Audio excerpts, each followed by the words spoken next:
As you can see guys, access to my Apple ID or iCloud in the settings is disabled. How to do this? Stay with me. Hello guys and welcome back again to the channel. As I mentioned in the introduction, I'm going to show you a way that you can lock your Apple ID or iCloud on your iPhone. This is very important, of course, because if you lose your iPhone or someone steals your iPhone, okay, and you do these steps that I'm going to show you, they will not be able to remove your iCloud. Okay, so of course it is very, very important, important and useful trick for all of you.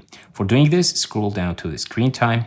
Okay, and then again scroll down to content and privacy restrictions. If this one is off, you have to turn it on. All right, scroll down, okay, to the bottom, and then passcode and face ID. All right, change to don't allow, from allow to don't allow. All right, and then the other thing also, which is accounts, change it to don't allow.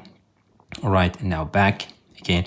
And then the last step is lock screen time settings. Okay, so here we have to set a screen time passcode here. Okay, so I'm just gonna go with 4 zeros. Okay, and then for this one, of course, screen time passcode recovery. If you forget the screen time passcode, you can use your Apple ID to reset it.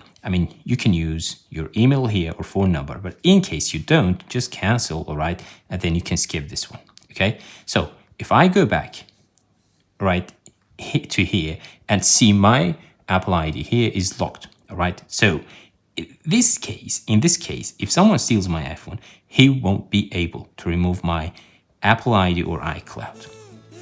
Thanks for watching.